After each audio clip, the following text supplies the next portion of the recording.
Après un débat animé, comme vous avez pu le constater, nous allons recommencer avec un nouveau cycle de conférences.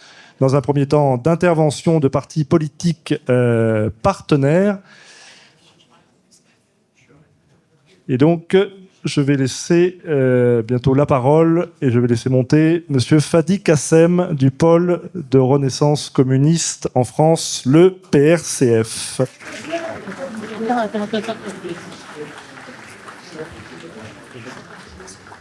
vais laisser aller au pupitre. Non, mais vas-y. C'est bon, vous avez la parole. Non, pas tout près. De loin. On m'entend bien là ? Oui, ça va, c'est parfait. Bonjour à toutes et tous, chères citoyennes, citoyens, amis, camarades. Je suis arrivé en cours de route et je tiens à remercier République Souveraine pour l'invitation qui a été faite, qui a été adressée au pôle de Renaissance communiste en France. D'ores et déjà, bon anniversaire quand même. Bon anniversaire, parce que c'était il y a 20 ans, jour pour jour, à 22h, que nous avions célébré la victoire de la souveraineté populaire. Et à cette époque, en ce qui me concerne, j'étais au mouvement républicain et citoyen de Jean-Pierre Chevènement. Et nous étions retrouvés à la Bastille, à plusieurs ensuite, pour fêter tout ceci. Mais il n'y avait donc pas que le MRC, il y avait toutes les formations de gauche, dont le PRCF, à la tête duquel je me trouve désormais depuis près de 4 ans. Et avec nos camarades, nous continuons le combat que mène le PRCF depuis sa naissance le 18 janvier 2004. C'est-à-dire, et ça va permettre de répondre à la question qui est posée là, au nom de la France, 20 ans et maintenant. Et maintenant, ça fait 21 ans, en l'occurrence, que le PRCF milite, et je sais que ça pourra être l'occasion de susciter la discussion, pour le Frexit progressiste, très clairement. Très clairement, d'autant plus que si l'on regarde l'évolution de la situation européenne, mondiale, nationale évidemment, de notre point de vue, tous les signes poussent vers ce qui nous paraît comme la seule solution possible en réalité. Et quand nous disons la seule solution possible, tout à l'heure, effectivement, il a été évoqué la question de la souveraineté des peuples, la raison. Et nous rajouterions que quand on parle des peuples, nous pensons déjà et avant tout aux travailleurs. Et quand nous disons les travailleurs, soyons bien clairs, nous parlons de toutes celles et tous ceux qui vivent de leur travail au quotidien.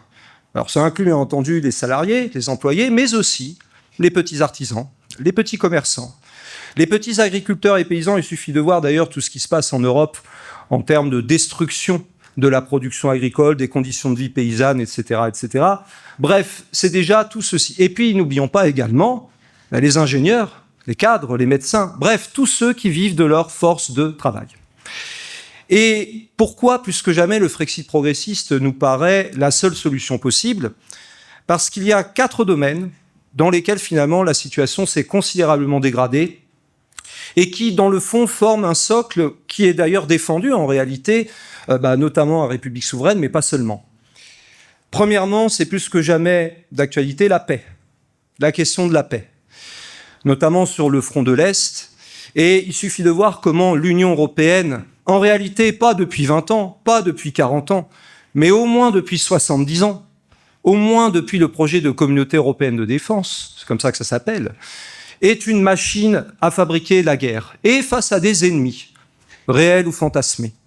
C'était le saut fédéral qui était déjà prévu il y a 70 ans, qui a échoué, puisque le 30 août 1954, notamment les députés gaullistes et communistes, mais pas que, il y en avait d'autres, mais sous l'impulsion des députés gaullistes et communistes, eh bien, ce projet fut rejeté. Et on voit bien aujourd'hui comment, sous l'impulsion de Macron, de von der Leyen, de Scholz auquel a succédé Merz, etc., on essaye de reconstituer cette Europe de la défense, joliment nommée, qui en fait nous mène à une conflagration généralisée, probablement, à l'Est, contre la Fédération de Russie. La paix, donc. Deuxièmement, ça a été évoqué tout à l'heure à raison, et c'est le cœur, évidemment, de notre engagement, mais pas seulement, c'est la question sociale, qu'on appelle autrement la lutte des classes au PRCF, puisqu'il suffit de voir à quel point les conditions de vie des travailleurs, les conditions de travail tout court, se sont considérablement dégradées, et que, alors que l'on entend toujours parler de chômage, etc., en fait, si on regarde bien, ça ne les dérange pas, ça ne les dérange pas du tout, tous ces dirigeants européistes, pas européens, européistes, clairement européistes. Eh bien, de fabriquer une société remplie de personnes au chômage, précarisées, qui pourront être employables et corvéables à merci, aux alentours de 400 € par mois, au nom de deux grands principes qui se trouvent dans les traités depuis au moins 1957, et vous le savez toutes et tous. Le principe de la concurrence libre et non faussée, qui en fait est une concurrence non libre pour les travailleurs, et faussée pour les travailleurs aussi d'ailleurs, mais aussi le fameux principe de la totale liberté de circulation. Et nous le disons d'autant plus facilement que nous savons que dans ce que l'on appelle la gauche, bon, il y a de tout. Bon, Parti socialiste, Europe Écologie Les Verts, et puis, LFI, le PCF, sans oublier la CGT. Malheureusement, c'est difficile à entendre parfois, pas forcément au niveau des bases, mais en particulier au niveau des dirigeants, des responsables confédéraux, que l'Union européenne est incompatible avec le progrès social. Au contraire, sa raison d'être, c'est de tout détruire, d'absolument tout détruire. Et d'ailleurs, ce n'est pas nouveau. Il se trouve que c'est Jean Jaurès lui-même qui le disait déjà en 1898. Il le disait que tant que les travailleurs ne seront pas suffisamment forts pour s'unir, eh bien l'Europe ne pourra être qu'un césarisme monstrueux qui écrasera les fiertés nationales et les revendications prolétariennes. Et vous voyez donc le lien qu'on peut déjà faire entre le progrès social et puis l'autre point dont je parlerai après rapidement, l'indépendance nationale. Paix, progrès social, démocratie bien sûr. Quel plus bel exemple que ce 29 mai 2005 et le viol qui s'en est suivi 3 ans après. Quel plus bel exemple. Ce qui fait que d'ailleurs, dans le fond, ce qui se passe depuis quelques années, même plus que quelques années, entre écrasement des mouvements sociaux à base de 49.3, de répression dans la rue, etc., ce n'est pas étonnant, c'est la suite logique. Il n'y en a pas d'autre possible d'ailleurs pour ces gens. Ce n'est pas possible. Puisque de toute façon, comme il n'y a pas d'autre alternative, comme le disait déjà très bien Margaret Thatcher, à partir de là, si on pouvait même se passer d'élections, on s'en passerait. Un jour, peut-être, ça arrivera, hein, attention. Ne croyez pas ça. D'autant plus que, comme cela a été dit précédemment, eh bien, ce sont les forces les plus radicales, les plus d'extrême droite, qui, en réalité, ne sont pas tant hostiles que ça à l'idée d'une Europe. Pas du tout. Une Europe, alors, avec leurs bases, avec leurs principes. Il faut rappeler qu'il y a quelques jours encore, dans Paris, manifestait le comité du 9 mai avec le cri qui était déjà brandi dans les années 1980, qui était déjà scandé, « Europe, jeunesse, révolution ». Et puis, pour finir, dernier point, et c'est là où il y aura peut-être discussion, divergence possible, notamment avec les intervenants précédents, l'indépendance nationale. Ce qui renvoie à la question de la souveraineté. La souveraineté, elle ne se partage pas. Or, il se trouve que, de l'aveu même de François Hollande, dans un documentaire qui est passé sur Public Sénat il y a 3 ans et qui s'appelait Maastricht 30 ans après, quel bilan? En introduction, qu'est-ce qu'il dit? C'est simple, avec Maastricht, nous avons fait le choix de l'abandon de la souveraineté monétaire. Alors, question, qu'est-ce qu'on peut faire quand on n'a plus la souveraineté monétaire? Quand on n'a plus la souveraineté budgétaire? Quand on n'a plus la souveraineté législative? Quand on n'a plus rien en matière de souveraineté? Qu'est-ce qu'on peut faire? Et le combat qui est mené, dans le fond, effectivement, et c'est d'ailleurs le simple nom de République souveraine qui le dit, c'est reconquérir la souveraineté. Pour nous, c'est très simple. La reconquête de la souveraineté, non seulement elle met en symbiose les 4 éléments que je viens d'évoquer, paix, progrès social, démocratie, indépendance nationale, mais elle nécessite pour nous une seule chose, le Frexit, progressiste, la sortie de l'euro, de l'UE, de l'OTAN, et parce que nous sommes communistes, et parce que c'est quand même la clé de voûte, et du capitalisme. Un capitalisme qui, quelle que soit la forme qu'il prend, comme on peut le constater, que ça s'appelle Donald Trump, que ça s'appelle Joe Biden, ou ce que vous voulez, Emmanuel Macron bien entendu, eh bien, est en train de produire les effets délétères que là aussi Jean Jaurès a signalé à son époque, quand il disait que le capitalisme porte la guerre comme la nuée porte l'orage. Mais il avait tout à fait raison. Il avait tout à fait raison. Et voilà pourquoi nous portons ce message. Et pour conclure, nous vous invitons également, puisque nous avons été gentiment invités, et je remercie encore République Souveraine à prendre la parole aujourd'hui, nous vous invitons à venir célébrer samedi, à partir de 14h45 à la place Saint-Sulpice à Paris, justement ce 20e anniversaire, que nous organisons non pas tout seul, avec la dynamique populaire constituante de Jacques Nikonov, qui interviendra après, avec le Parti de la démondialisation de Michel Pardem, avec Michel Pardem à sa tête, avec la Jeunesse pour la Renaissance communiste en France, avec la République, avec le Rassemblement du peuple souverain pour une France indépendante et une République sociale. Nous sommes plusieurs associations politiques, pas que communistes, parce que, après tout, les communistes ont toujours su tendre la main aux partenaires qui méritent qu'on leur tende la main, notamment les formations gaullistes, mais pas que, et pour très clairement indiquer que ce que nous souhaitons, c'est en finir avec cette Union européenne, et en particulier en exigeant, puisqu'après tout, il se trouve que cette saison, et que c'est le président de la République lui-même qui l'a annoncé, en demandant un référendum, puisque lui-même le demande, avec une seule question qui pour nous est valable. Souhaitez-vous que la France reste dans le système actuel de l'Union européenne? Pour nous, la réponse est évidente, non. Je vous remercie.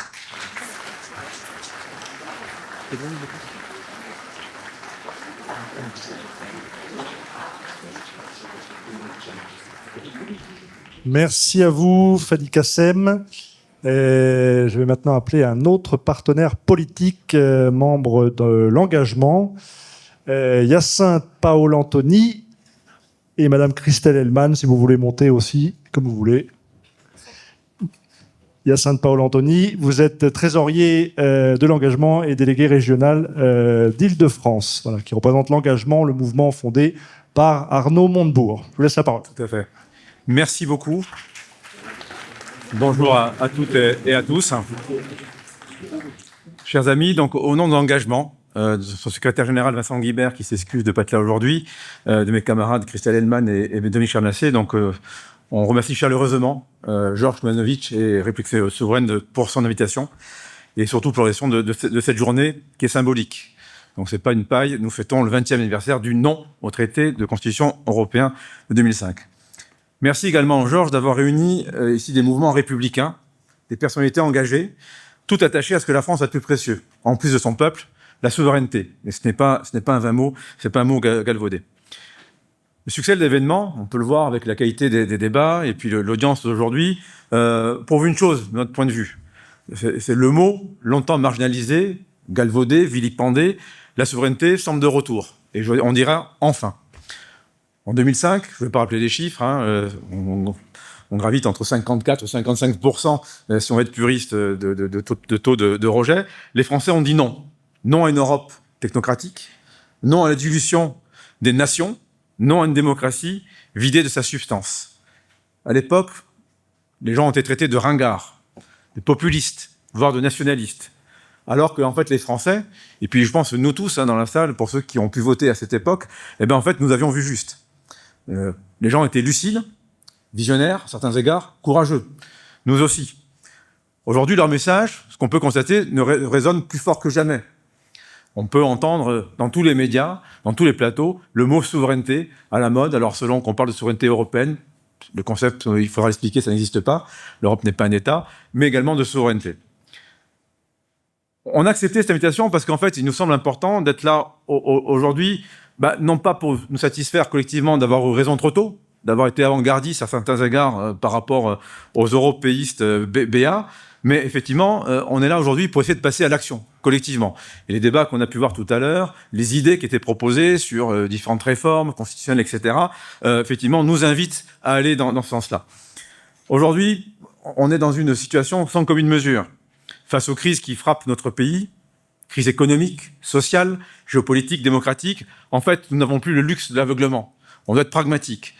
Face à une situation qui fracture nos territoires, face à la dette publique soumise aux dictats des agences de notation et des logiques néolibérales, face à l'appauvrissement des classes populaires et moyennes, qui est hélas de plus en plus vrai tous les jours, face à l'abandon de nos services publics, de notre école, de notre ruralité, de notre agriculture, face à la montée d'une extrême droite qui ne prospère, en fin de compte, sur le désespoir sans offrir de solutions crédibles, et l'extrême centre, comme on a coutume de le dire, qui accompagne effectivement cette montée extrême, face enfin au désordre du monde, où les puissances autoritaires défient la paix, le droit, pendant que la France, affaiblie, divisée, reste muette au pire et inaudible au mieux. Donc face à ça, nous disons stop. Nous disons qu'il est temps de réagir. Alors que faire ? Notre conviction, à l'engagement et sauter autour de 4 points. Je ne veux pas reprendre les mêmes points que l'interlocuteur précédent. Il nous paraît important, en priorité, de gérer l'urgence économique. On l'a dit tout à l'heure, Henri Guénaud le précisait et Stéphane Rosès, ce n'est pas l'économie qui fait la politique, mais en même temps, la politique ne peut pas se priver d'économie. Et les nations et les peuples non plus. En fait, un pays qui ne produit plus est un pays qui s'efface, en fin de compte. Réindustrialiser, réarmer les États stratèges, rééquilibrer le territoire, ce ne sont pas des vieux slogans. Aujourd'hui, ce sont des nécessités vitales et nécessaires. Auquel cas, je pense que c'est fini de nos démocraties et on peut donner la main, effectivement, la clé aux extrêmes qui vont investir le terrain. Alors, l'engagement, et je pense qu'avec beaucoup de nos partenaires, nous portons un plan massif de relocalisation. Nous voulons reconstruire les filières productives, nous voulons redonner un avenir à nos bassins d'emploi oubliés par la mondialisation et par l'européanisme à outrance. Et pour sortir de cette dépendance économique mortifère, nous voulons traduire ce projet en actes concrets. On vous annonce aujourd'hui, peut-être en avant-première, dans les semaines qui vont suivre, nous allons, avec nos parlementaires affiliés ou amis, déposer une proposition de loi de programmation industrielle et technologique qui va viser à mettre en place des mesures d'urgence pour la réindustrialisation durable de notre pays et j'espère profiter également au niveau de l'Union européenne. Et on verra bien à ce moment-là, pour toutes les personnes aujourd'hui qui utilisent le mot souveraineté, économie, développement, etc., on verra bien dans l'hémicycle qui est prêt à agir plutôt effectivement qu'à parler. La deuxième chose qui nous semble essentielle, c'est gérer l'urgence politique. On est dans une crise démocratique sans précédent. Tous les repères sont cassés, sont brisés. Qui en profitent? Les néolibéraux, le capitalisme sauvage. Il faut effectivement arriver à retrouver la maîtrise de notre destin. Pour autant, à l'engagement, nous ne serons ni les supplétifs d'une gauche éclatée, ni les cautions du droit hors sol. Nous voulons porter une voix claire, républicaine, sociale, souveraine et laïque. Et donc, effectivement, cela passe, de notre point de vue, par mettre les moyens sur une école qui instruit, qui protège, qui élève les gens.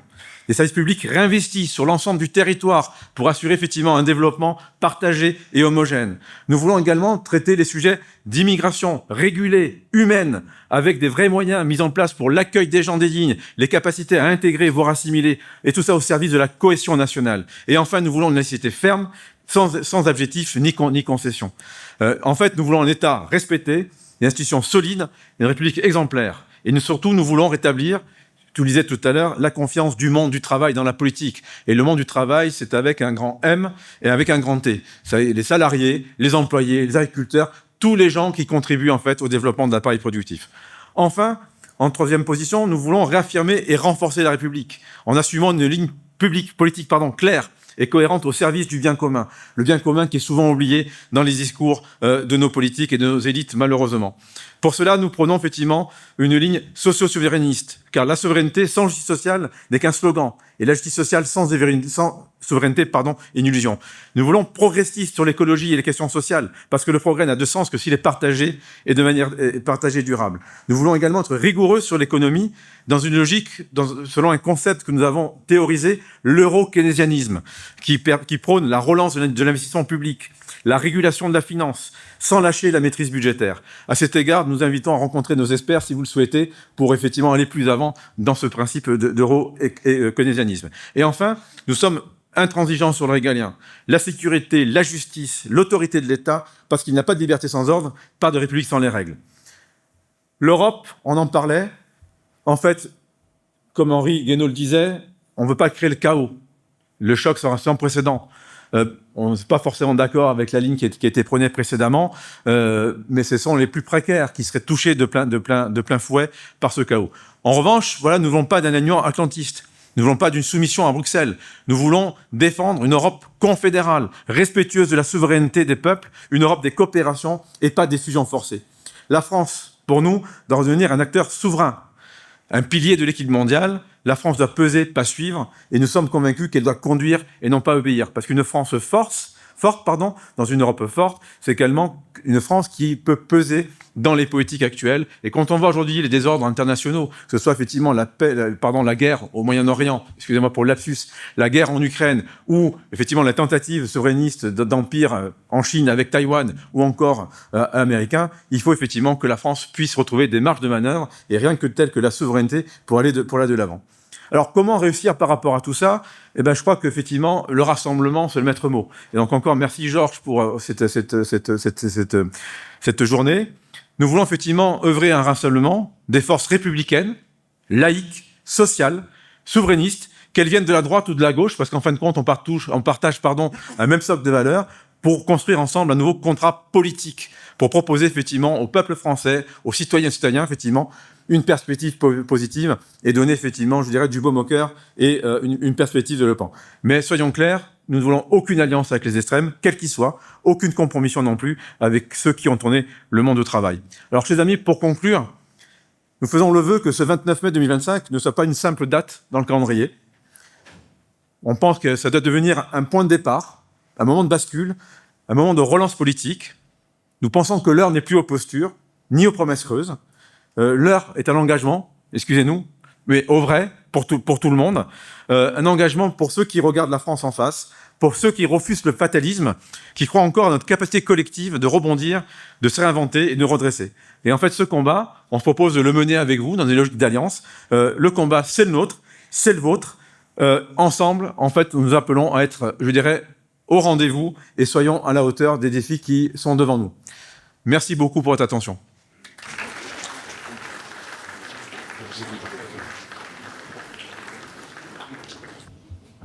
Donc, bonjour à tous. Alors, je me permets un mot sur cette vidéo. Donc, avec Fréquence Populaire, donc, qui est une sorte d'enfant, on peut dire, de République Souveraine, qui est devenu un média indépendant aujourd'hui, on a réalisé un certain nombre de séquences, en particulier avec notre ami Jacques Sapir, qui ne peut pas être présent parmi vous aujourd'hui. C'est dommage, mais les transports étant compliqués justement à cause de l'Union européenne depuis la Corse, il n'a pas trouvé de transport qui allait lui permettre d'être là au bon moment, etc. Bon, ben voilà, encore une destruction des services publics. On a un peu le même cas d'ailleurs avec Marcel Gaucher, mais vous verrez après. Dans tous les cas, je vous laisse avec cette vidéo. Et bah, pour ceux qui ne connaissent pas Fréquence Populaire, donc vous voyez mon beau t-shirt, vous pouvez découvrir ce média qui commence à marcher très bien et sur lequel il y a un certain nombre de personnes que je vois ici qui ont même des émissions. Donc je vous laisse découvrir ce média donc, que vous pouvez retrouver sur YouTube, Telegram, Instagram, je crois presque tous les réseaux sociaux. Vous cherchez Fréquence Populaire. Voilà, je vous laisse avec cette vidéo. Eh bien, sur ce 20e anniversaire du référendum de 2005, il faut d'abord commencer par vous dire dans quel état d'esprit j'ai abordé cette question. On est quelques années après la grande crise financière de 1998 en Russie, le rebond économique tout à fait surprenant de la Russie en 1999, puis l'arrivée au pouvoir de Vladimir Poutine. Bref, j'ai eu la tête très russe dans ces années, et de fait, je m'étais un petit peu déconnecté de ce qui se passait dans la politique française. Et puis, il y a eu l'élection de 2002, la candidature de Jean-Pierre Chevènement, candidature que j'ai soutenue. J'ai participé au comité de soutien, j'ai participé grosso modo à ce mouvement.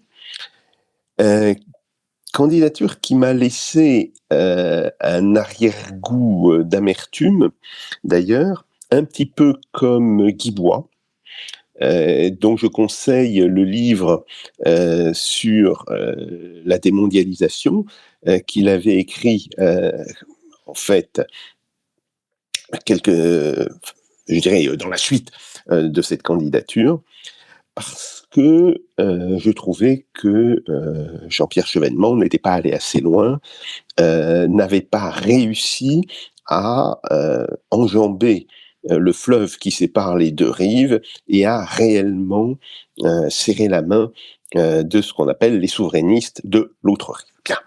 Okay.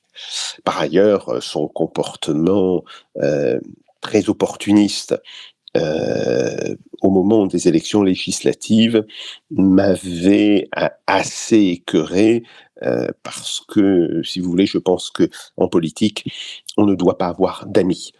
On peut avoir des amis personnels, mais pas des amis politiques. Bon, ceci est une autre question. Bref, mais donc, j'étais déjà un petit peu re-rentré dans la politique française. Et puis, évidemment, comme beaucoup, j'écoute l'allocution du président Chirac en 2004, pour le 14 juillet, où il annonce un référendum sur cette fameuse constitution, ce projet de constitution européenne.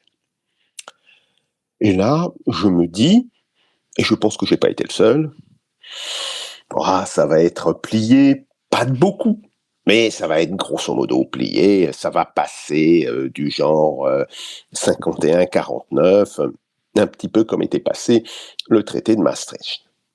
Et puis, alors, revenant beaucoup plus en France, revenant d'ailleurs d'autant plus en France que mes responsabilités au sein de l'école des hautes études en sciences sociales m'obligent en fait à séjourner de manière beaucoup plus permanente en France à l'époque, je me rends compte qu'il y a une véritable mobilisation qui se construit autour de cette question du non au référendum. Alors, je suivais déjà en partie les gens de la gauche du PS, et je vois que Jean-Luc Mélenchon prend une attitude extrêmement offensive. Je vois aussi que dans toute une série d'autres milieux, il y a le regroupement des anciens qui avaient suivi cette campagne de Chevènement autour de cette question du non.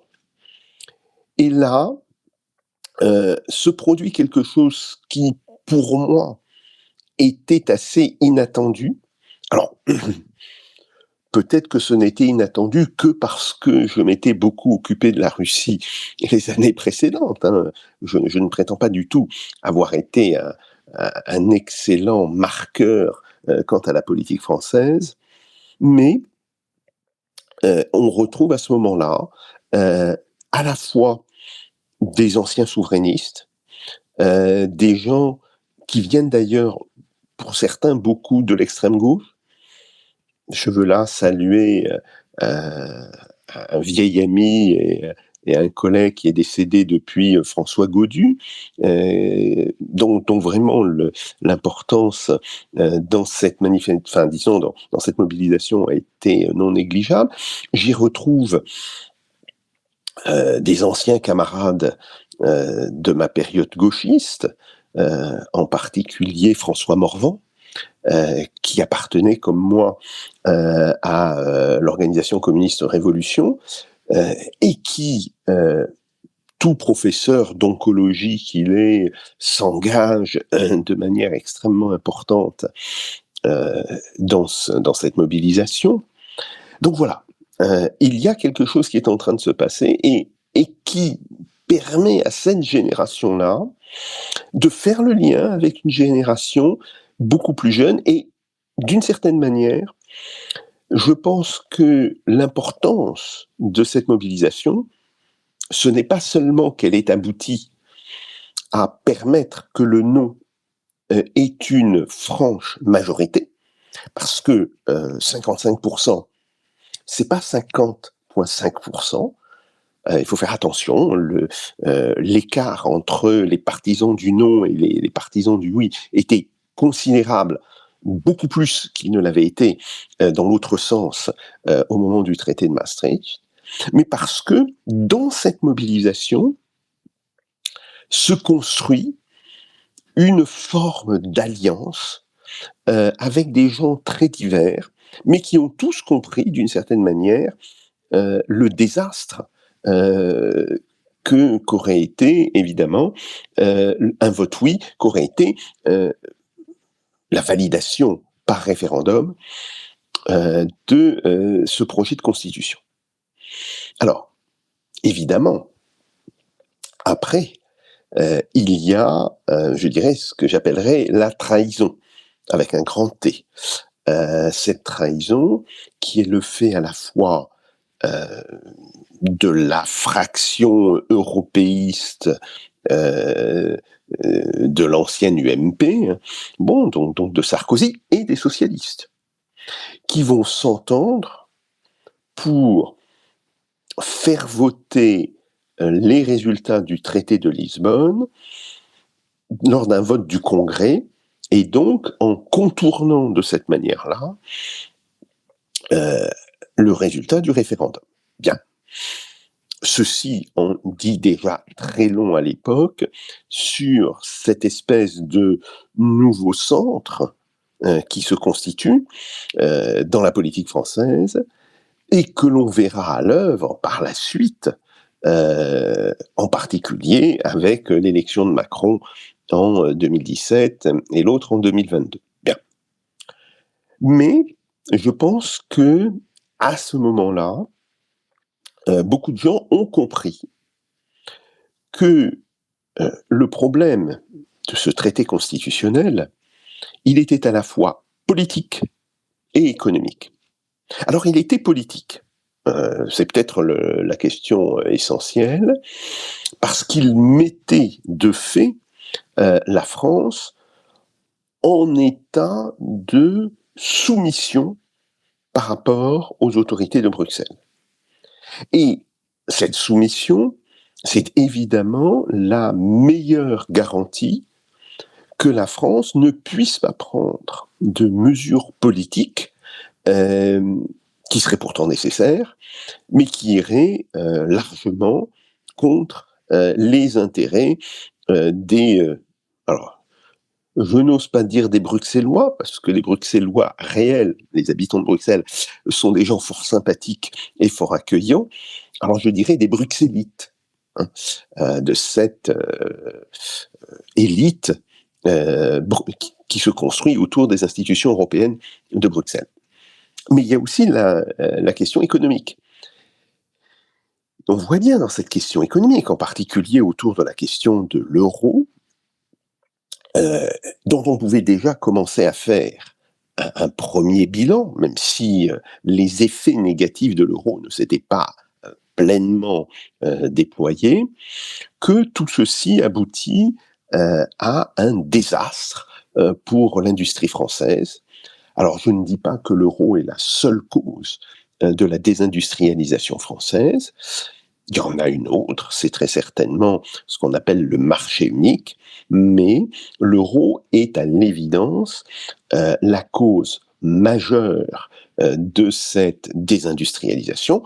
D'ailleurs, il suffit de regarder les rapports que publie tous les ans le Fonds monétaire international, ce que l'on appelle le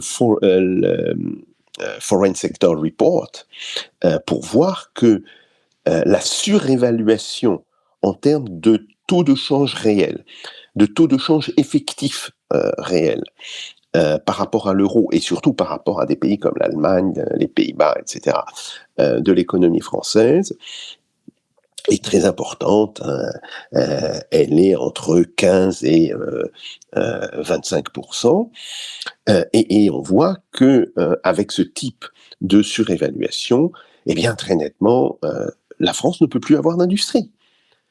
Alors, les différents gouvernements ont cherché à tourner cette contradiction en créant des nouvelles aides pour les industriels, mais le poids fiscal de ces nouvelles aides a évidemment fini de déstabiliser complètement le budget de la France. C'est ce qui explique pourquoi nous sommes passés d'un déficit hors crise, évidemment, mais d'un déficit en temps normal, somme toute raisonnable, de l'ordre de 2%, 2,5%. Je rappelle que avec un déficit en nominal de 2,5%, si on a une croissance de 1,5% et un taux d'inflation de 1,5%, eh bien, la part de la dette dans le PIB diminue. Bon, donc c'est pour ça que c'est pas du tout important.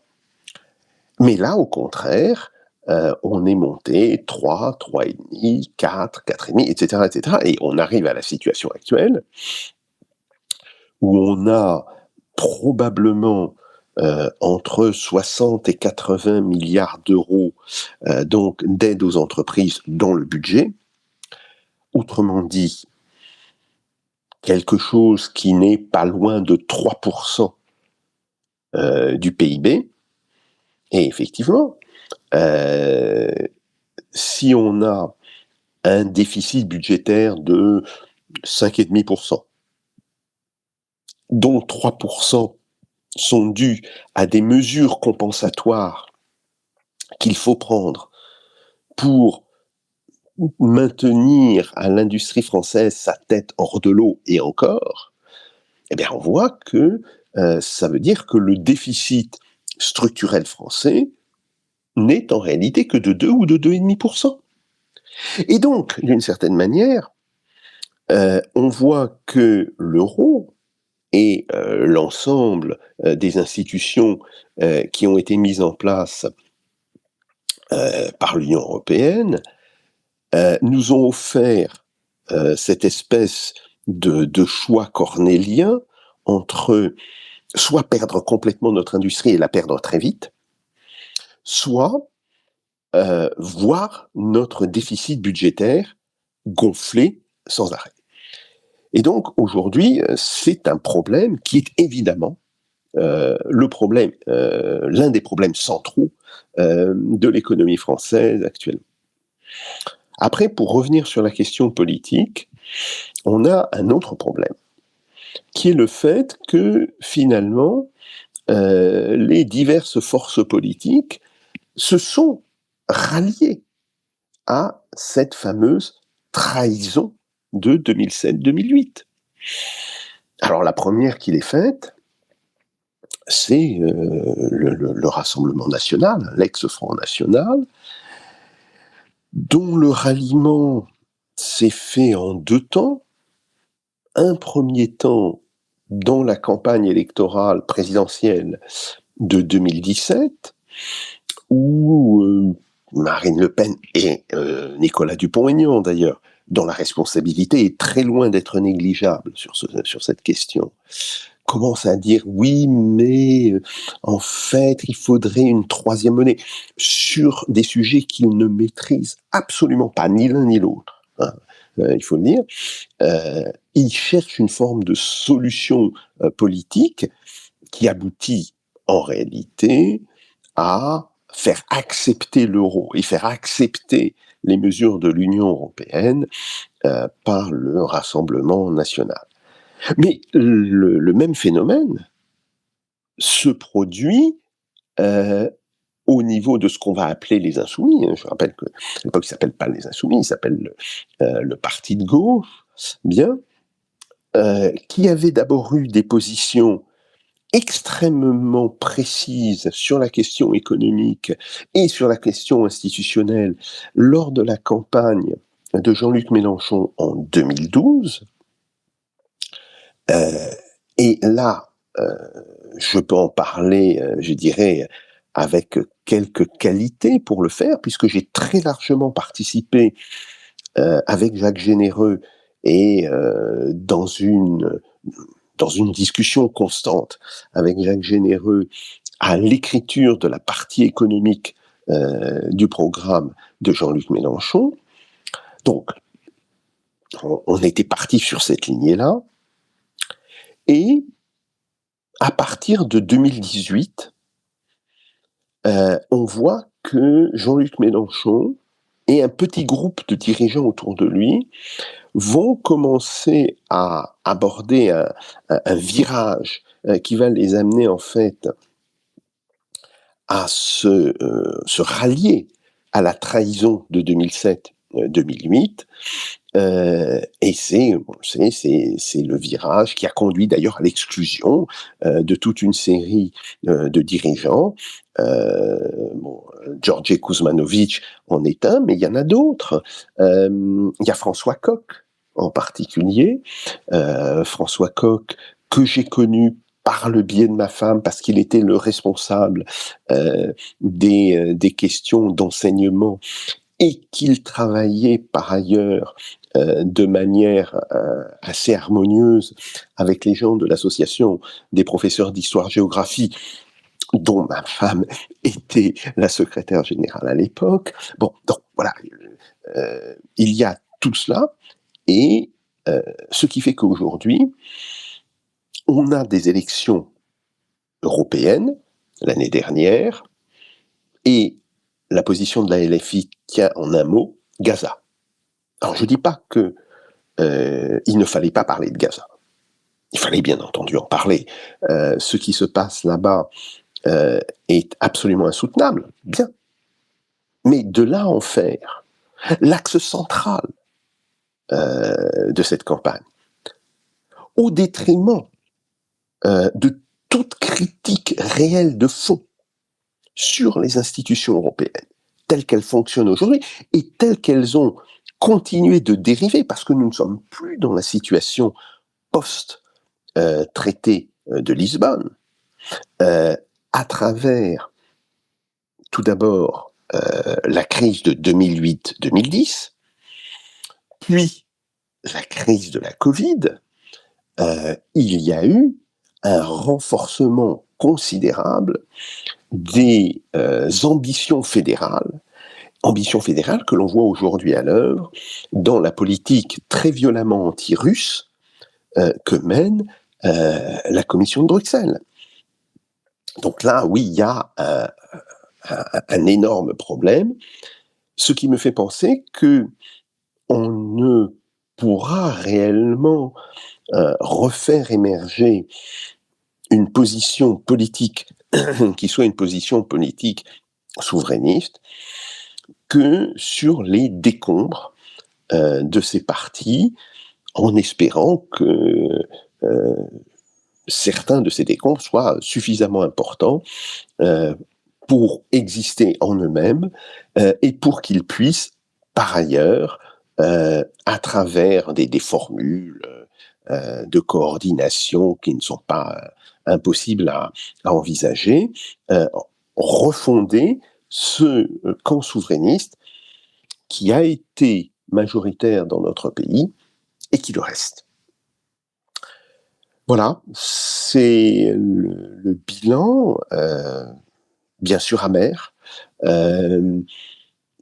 qui peut être pour certains rempli de colère, parce que ça a été je dirais, l'une des étapes marquantes de la sortie de la France de la démocratie parlementaire telle qu'on l'entend en réalité, c'est-à-dire le respect du vote des citoyens, la manière d'ailleurs dont aujourd'hui on fait de la notion d'état de droit quelque chose de central, alors que l'on oublie que la légalité est seconde par rapport à la souveraineté, que ce qui fonde la légalité, c'est en réalité la souveraineté, et que l'on peut avoir un régime qui ne soit pas légal, mais qui soit souverain, et inversement, un régime qui soit légal, mais qui ne soit pas souverain. Le régime de Vichy, qui est l'exemple même de cette question, eh bien, effectivement, cette situation peut alimenter une colère extrêmement importante, tant chez les militants que dans la population. Et l'on voit à travers toute une série d'événements, de la crise des Gilets jaunes à des formes de manifestations extrêmement violentes qui secouent de manière régulière maintenant la France, qu'il va falloir refonder le régime, refonder la République en souveraineté, quitte pour cela à suspendre une partie de la légalité pour la rétablir par la suite sous une forme nouvelle. Donc, c'est peut-être aussi cela, l'une des leçons importantes que je tire du référendum, de son succès de ces trahisons ultérieures et de la situation dans laquelle nous sommes. Merci.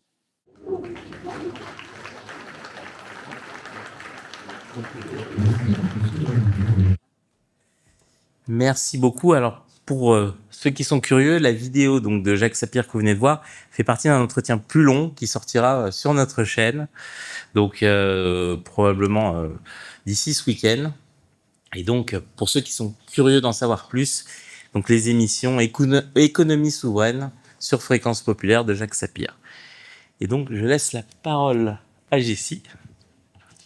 Merci Pedro. Nous allons donc passer à la seconde et dernière table ronde de cet après-midi sur le thème « Et maintenant, reconquérir la souveraineté populaire ». J'appelle donc sur scène François Boulot, Benjamin Morel, François Coq et Jacques Nikonov et Jordan Chenu de République Souveraine pour animer.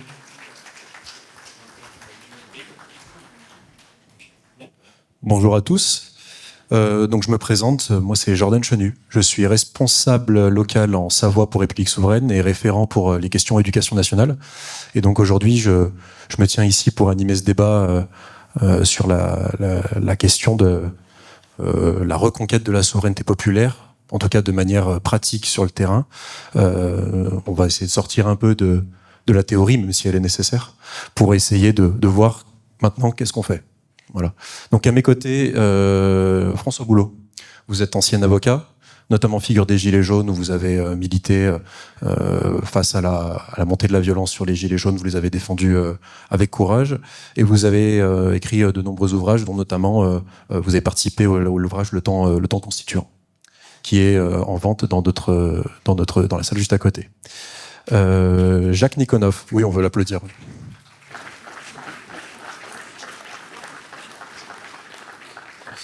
Donc Jacques Nikonov, vous êtes économiste, vous êtes l'ancien président d'Attac, que vous avez notamment présidé pendant la campagne de 2005 sur le référendum, le référendum sur la Constitution européenne. Et vous êtes maintenant animateur de la Dynamique populaire constituante, un groupe qui vise à créer le débat sur les questions de souveraineté populaire. Et vous êtes l'auteur de nombreux ouvrages, dont notamment Sortons de l'euro et La confrontation argumentaire anti-FN, qui sont aussi en vente dans la salle juste à côté.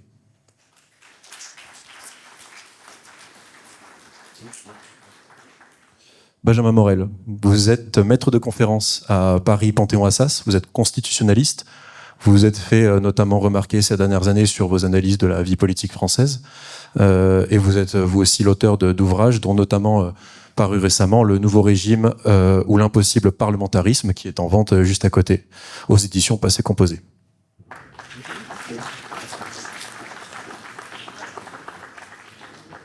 Et enfin, François Coq, vous êtes enseignant, analyste politique. Vous avez été porte-parole d'Arnaud Montebourg pour la campagne de 2022 et vous êtes aussi l'auteur de plusieurs ouvrages, dont Le temps constituant en tant que participant, L'impératif démocratique et Alerte à la souveraineté européenne, qui sont eux aussi en vente dans la pièce à côté.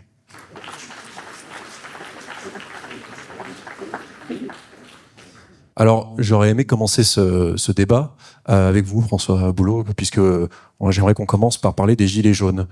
Dans l'idée d'une reconquête de la souveraineté populaire, les Gilets jaunes ont été un moment fort qui a été vraiment un tournant pour cette question-là, et vous avez été au cœur de la chose. Donc j'aimerais un peu avoir votre ressenti maintenant que le mouvement c'est tassé ou même c'est terminé depuis au moins 5 ans. Donc où on en est à ce niveau-là? Oui, merci. Déjà, merci pour l'invitation. Je vais commencer quand même, avant de répondre, je suis toujours indiscipliné, et je vais en plus commencer par quelque chose que tout le monde déconseillerait en matière de rhétorique, c'est que je vais peut-être me mettre toute la salle à dos, mais je suis peut-être l'un des rares dans cette salle à avoir voté oui avec joie il y a 20 ans. Hein. Et oui. Et j'avais 18 ans, c'était mon premier vote, j'avais l'hésité... globalement, de ma famille et de mon milieu social. Hein. J'étais en première année de droit. Valéry Giscard d'Estaing était venu présenter son traité constitutionnel européen à la fac. Et évidemment, je pensais que tous les gens bien, tous les gens intelligents, ils votaient oui. et que les autres, bah oui, effectivement, ils avaient quand même pas tout compris à l'histoire. Hein. Donc, du haut de mes 18 ans, de ma condescendance et surtout de mon ignorance, voilà, je croyais avoir raison. Bon, 20 ans plus tard, les choses ont bien changé. Dans l'intervalle, j'ai appris à être un petit peu plus humble, à travailler aussi et à comprendre ce qu'impliquait l'Union européenne et son poids sur la politique française.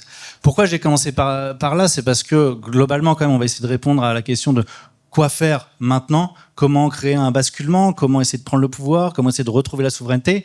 Bah, il y a quand même un obstacle majeur, hein, c'est que moi je sais d'où je viens. C'est que si j'ai voté oui, c'est parce que j'y croyais et parce qu'en fait les arguments qui sont évidemment de la poudre aux yeux, mais l'Europe c'est la paix, ensemble on est plus fort, etc., etc. Eh ben ça fonctionne en fait. Si vous travaillez pas, si vous ne comprenez pas les mécanismes de l'euro, du marché unique européen, et donc évidemment se placer en libre-échange avec des pays dont les salaires sont très inférieurs, etc., ça va produire des délocalisations. Que dans l'euro, eh ben on est condamné à mener une même politique économique parce que ça nous contraint, et donc notamment dans le cadre de la procédure du semestre européen, eh ben on est contraint dans les politiques d'austérité. Ce que Jacques Sapir vient d'expliquer aussi, que l'euro, eh ben a très largement contribué à la désindustrialisation du pays. Bref. Tout ça a été dit, je pense, déjà par les intervenants. Mais tout ça sont des questions techniques. Et malheureusement, les gens, les questions techniques, c'est quand même loin de leurs préoccupations. Et puis surtout, il y a une omerta telle dans les médias depuis toujours sur ce sujet que arriver à convaincre, j'en ai fait l'expérience, c'est extrêmement compliqué. Alors, je suis arrivé dans le mouvement des Gilets jaunes, pour maintenant revenir à la question, après des années, en fait, à avoir travaillé toutes ces questions-là. Mais je me suis confronté en fait dès le départ à un choix personnel dans le mouvement. Je suis porte-parole de ce mouvement, enfin l'un des porte-paroles. Je parle de quoi? Et en fait, au début, j'avais fait le choix, tout à fait conscient, de pas parler de l'Union européenne quand j'allais sur le plateau télé, parce que je me disais c'est un peu trop tôt pour l'instant, et on va me couper le sifflet immédiatement, et je vais plus du tout être invité. Donc dans un premier temps, j'ai essayé d'avancer sur les questions de justice sociale et fiscale, sur les questions démocratiques. Je faisais ça. Et on venait me voir en manifestation. Il y avait des gilets jaunes qui me disaient « Mais pourquoi tu parles pas de l'Union européenne ?» Bah oui, je sais, t'as raison. J'aimerais bien en parler, mais très franchement, on me coupe déjà la parole au bout de 10 secondes à chaque fois que j'interviens. Si je commence à parler de l'Union européenne, je vais même plus du tout être invité. Donc c'est pour dire le poids, en fait, du tabou qui règne autour de cette question-là, qui est extrêmement puissant. Alors après, sur le mouvement des Gilets jaunes, il est la traduction, comme le dit Emmanuel Todd, et je suis assez d'accord avec lui, du retour de la lutte des classes en France, désormais. On a refermé la séquence, selon lui, de mai 68, pour retourner à la lutte des classes d'une manière de plus en plus consciente, où les gens ont décidé de regarder vers le haut et de se dire qu'effectivement le problème, c'est ceux qui s'accaparent toutes les richesses au sommet de la pyramide sociale. Mais simplement... les Gilets jaunes a produit cet effet de prise de conscience peut-être assez important pour tous ceux qui ont participé au mouvement, mais en revanche, il a aussi énormément découragé. Il a découragé parce que les Gilets jaunes se sont fait réprimer dans des conditions extrêmement brutales, sur le plan par la police, par la justice, ils ont pris des amendes, ça a été extrêmement douloureux, et je veux dire ça, je pense que ça a produit des effets sur les Gilets jaunes qui veulent plus ressortir, qui veulent plus là maintenant aller manifester parce qu'ils ont suffisamment donné pendant des mois et qu'ils attendaient désespérément d'être rejoints par l'ensemble de la population française, ou en tout cas beaucoup plus largement, et ils ont attendu en vain. Mais l'autre effet que ça a produit, c'est sur les autres. Tous ceux qui ne sont pas mobilisés, ils sont pas fous. Ils ont bien vu que les Gilets jaunes, ils se sont fait casser la figure, qu'il y en a qui ont perdu leurs mains, qu'il y en a qui ont perdu leurs yeux. Et donc en fait, on est quand même dans une situation aujourd'hui où la liberté de manifestation, oui, sur le papier, elle existe, mais dans les faits, elle est quasiment morte, parce que les gens ont bien compris que le risque qu'ils prennent à aller manifester, et c'est évidemment spécialement le cas à Paris. L'autre leçon que les Gilets jaunes m'a donné d'un point de vue personnel, c'est que certes, le mouvement était incroyable dans sa spontanéité, et dans le fait qu'il y avait presque une intuition collective, où on avait les mêmes idées au même moment, et on allait spontanément dans les mêmes directions. Je pense notamment aux élections européennes où, on va dire très unanimement, le mouvement ne voulait pas participer à ce jeu-là. Je veux dire, la volonté était vraiment de mener un rapport de force avec le pouvoir directement. Mais bon, la leçon malheureusement à tirer, c'est qu'il y a un mouvement qui part de la base et qui n'a pas de structuration, qui n'arrive pas à s'investir dans un cadre structuré, intellectuel, je veux dire, qui permet de fédérer cette énergie-là, de la canaliser et de l'orienter. malheureusement, il est condamné à n'être qu'une révolte et ne peut pas produire une révolution. Et donc, je crois que c'est maintenant l'un des défis, parce que la période, le discours de propagande a bien marché sur l'Union européenne, mais après il y a le réel. Et le réel, c'est qu'évidemment, on voit bien la catastrophe qui est déjà en cours, que le pays est dans un état de déliquescence avancée. Bon, maintenant, il va s'agir d'orienter la colère. Est-ce que la colère, elle va partir vers des mouvements réactionnaires et qui, viennent canaliser les mouvements pulsionnels des populations, ou est-ce qu'on va réussir à faire de cette colère quelque chose de constructif, de productif, et d'essayer d'orienter, en fait, de créer une rupture politique, mais pour redresser le pays, tout simplement. Et ça, c'est le travail qu'on a à faire, mais je pense que déjà dans les milieux militants, j'ai entendu un discours là avant qui m'a pas trop plu en certains points, parce que j'ai eu l'impression que l'intervenant n'avait pas tout à fait compris à quel point, oui, il fallait mener un rapport de force avec l'Union européenne, et à quel point, dans l'euro et dans le marché unique, on ne pourrait pas, en fait, produire une rupture politique. Donc, si même dans les milieux militants, on n'est pas tous convaincus déjà de ces points-là, ça va être compliqué le jour où il faudra vraiment produire la bascule. Donc, auprès du grand public, le réel va nous aider petit à petit, mais auprès des milieux militants, et des gens qui, vous êtes un peu bizarres, comme moi, venir s'enfermer dans une salle aujourd'hui, il fait hyper chaud, un jeudi, un week-end prolongé. Bon, nous sommes des gens un peu bizarres. Entre gens bizarres, il faut quand même qu'ils nous intéressons à ces questions. Soyons bien au fait qu'il va falloir produire une rupture extrêmement radicale avec l'Union européenne. Sinon, nous ne changerons jamais de politique économique, et donc nous serons voués à la déliquescence à laquelle nous assistons aujourd'hui. Oui, mais justement, j'aimerais entendre...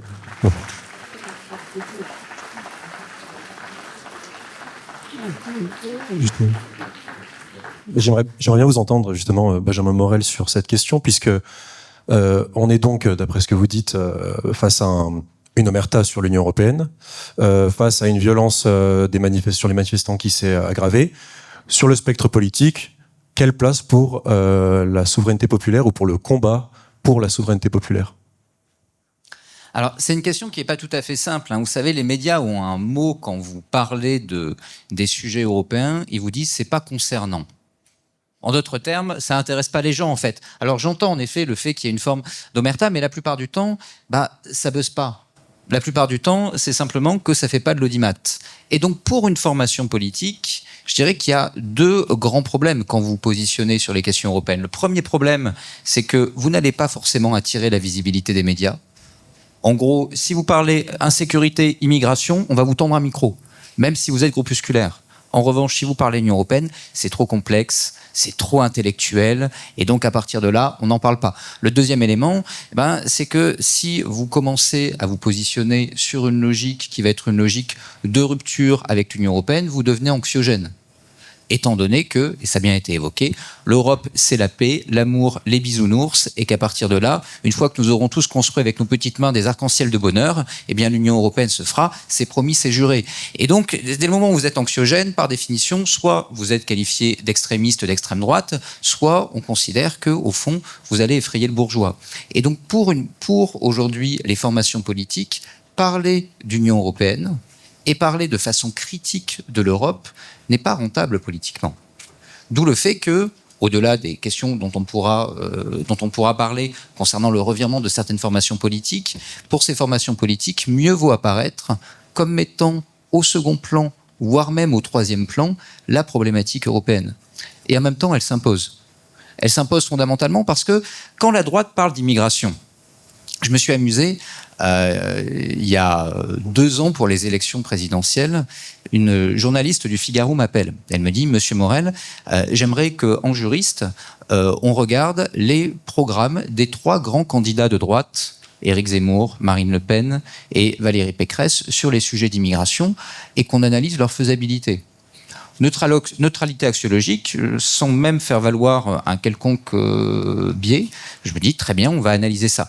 Et on s'amusait à dire ah ben non, ça c'est contraire, ah ben non, ça on peut pas, ah ben non, ça etc. Ça impliquerait de sortir de l'Union européenne, ça impliquerait de remettre en cause la Convention européenne des droits de l'homme, et donc indirectement, de sortir de l'Union européenne parce qu'aujourd'hui il y a un jeu de télescopage. Et donc dans ce cadre-là, ces programmes politiques ne sont pas faisables en restant dans l'Union européenne, de même que beaucoup de programmes de partis de gauche, mais en matière sociale.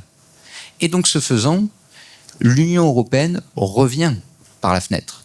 Dès le moment où vous considérez que vous voulez réellement vous présenter à une élection et vraiment mener votre programme, si vous ne remettez pas en cause l'ordre, le fonctionnement de l'Union européenne, eh bien, soit vous mentez, soit de manière implicite, vous expliquez que une fois que vous arriverez au pouvoir, eh bien, vous remettrez en cause cet ordre.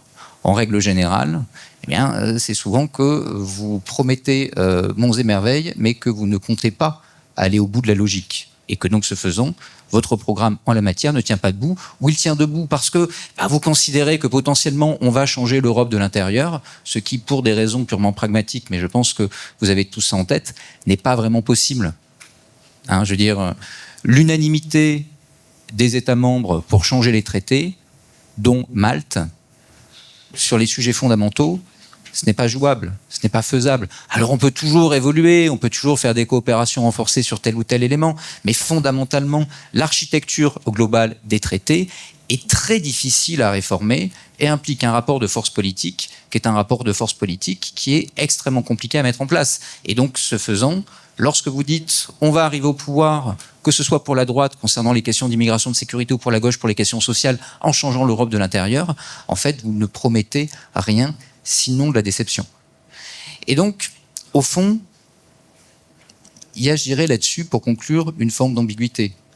On ne veut pas parler d'Europe dans les grandes formations politiques parce qu'on sait que parler d'Europe n'est pas payant et que si on en parle, eh bien, on ne pourra plus rien promettre si ce n'est peut-être l'impuissance. Et là, je crois que le rôle qui est le vôtre dans cette salle, c'est de rappeler cette mauvaise conscience aux formations politiques pour qu'on puisse reparler d'Europe.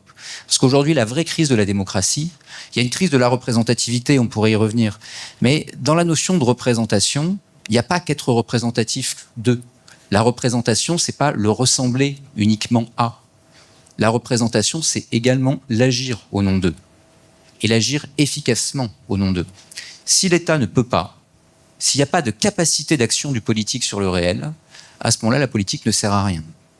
Et aujourd'hui, l'ensemble des crises en Europe occidentale vient justement de cette incapacité du politique à agir sur le réel. Et ça produit ça, soit l'autoritarisme, soit l'abstention. Et donc, en rappelant que si jamais le politique ne peut pas agir sur le réel, c'est aussi parce qu'il y a des contraintes au niveau européen, au niveau des traités. Et que, en ne réglant pas ces contraintes, on ne règle ni les problèmes auxquels est confrontée la population, ni la crise démocratique qui aujourd'hui tue ces démocraties. Eh bien, d'une certaine façon, on remet un peu les choses à l'endroit. Et je crois que ça, eh bien, c'est aujourd'hui une mission qu'on doit tous se fixer et une mission que l'on doit tous avoir à cœur.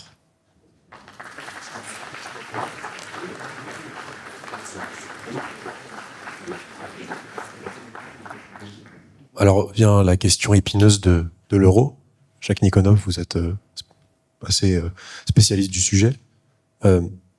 L'euro est l'épine dorsale de la problématique, mais ça, il semblerait que ce soit aussi l'outil qui est le plus difficile à critiquer médiatiquement et vis-à-vis aussi de la population française. On entend très souvent le discours « Merci l'euro, grâce à vous, j'ai plus besoin de passer faire du change pour aller en Allemagne ». Ça a l'air d'être très pratique, mais les conséquences sont énormes. Vous, quelle est votre position là-dessus? Est-ce qu'on peut encore faire changer d'avis les Français sur la question de l'euro?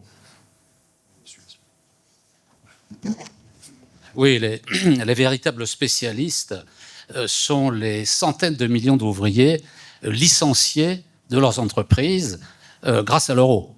Donc, posez-leur la question, vous verrez comment ils vont vous répondre. Alors, moi, en ce qui me concerne, sur l'euro, je ne vais pas parler de l'euro tout de suite. J'ai apporté mon livre qui s'appelle « Sortons de l'euro ».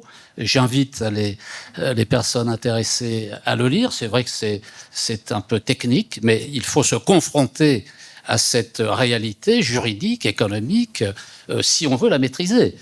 Moi, je veux plutôt commencer, je vais revenir à l'euro, mais je veux commencer par le début.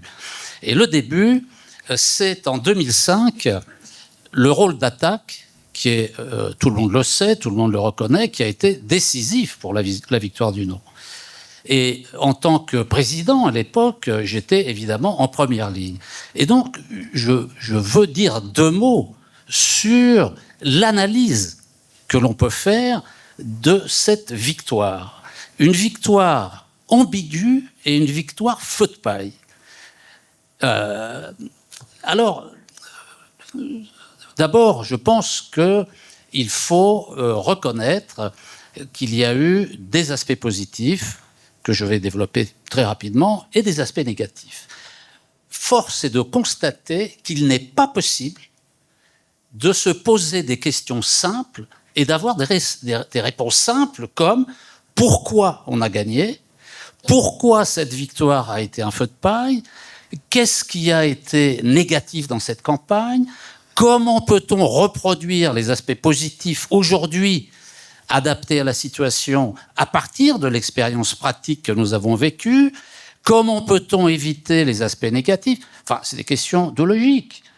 On ne se les pose pas. On n'a pas le droit de se les poser.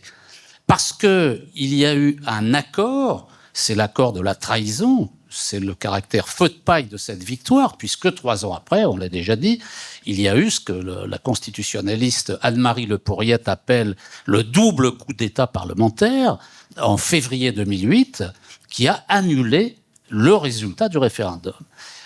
Pourquoi ? Parce qu'il y a eu un accord, ça a été dit, Jacques Sapir l'a rappelé, entre quasiment toute la droite organisée, sauf le Front National, et le Parti socialiste et les Verts. Voilà la configuration qui s'est produite et qui demeure. C'est-à-dire que tous ces gens-là, ils sont d'accord sur l'essentiel. Ils sont d'accord pour rester dans le système de l'Union européenne. Ils sont d'accord pour rester dans l'euro. Et tous ceux qui ne sont pas d'accord sont diabolisés par le complexe médiatico-politique. Alors évidemment, ça n'est pas rentable en apparence, pour répondre à Benjamin Morel, électoralement. Politiquement, c'est autre chose. Et je vais y revenir. Parce que moi, je pense que c'est rentable. C'est rentable politiquement et électoralement. Alors, d'abord, un mot sur les raisons de la victoire. Quelles sont les leçons que l'on peut en tirer ? Parce que il y a eu une conjonction, il y a eu des conditions assez exceptionnelles en 2005, que je veux rappeler. Tout n'est pas reproductible aujourd'hui. Mais il faut tenir compte de ce qui a été le plus important. La première leçon, c'est qu'il existait une base sociale, populaire, en rage contre les élites et contre le système quasi-religieux de l'Union européenne. C'était déjà la coupure entre les classes populaires et les élites. Et ça ne venait pas de rien. Ça venait déjà de 1992, le référendum de Maastricht.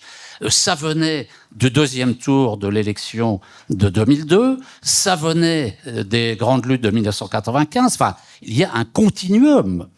Et cette rage, on l'a vu avec les Gilets jaunes, elle continue. Elle est toujours là. Et donc la base sur laquelle on peut construire une radicalité sérieuse, bon, elle est là. C'est le principal. Après, il faut trouver les formes qui permettront de lui donner une organisation, une perspective politique et d'en faire quelque chose. Les ouvriers, les agriculteurs, les ouvriers, c'est à 79% qui votent non.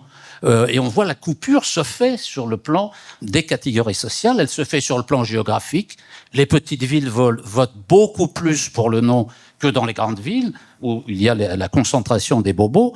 Et donc, nous avons la base essentielle qui demeure, qui est là pour construire quelque chose qui va continuer, donner une perspective politique, une traduction politique qui n'a pas pu être donnée, trouvée après 2005. Deuxième leçon, l'association altermondialiste Attac, forte de plus de 30 000 membres à l'époque, avec 350 comités locaux, a joué un rôle de fédérateur, d'ensemblier, de tiers de confiance pour rassembler des forces très disparate, activité qui a été particulièrement utile à la victoire.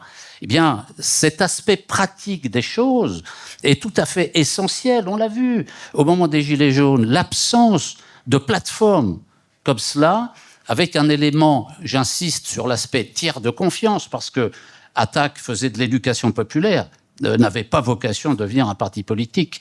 Et donc, les gens, les syndicats, les partis, les associations avaient confiance, parce qu'ils savaient qu'il n'y avait pas de perspective électorale ou politique particulière d'Attac.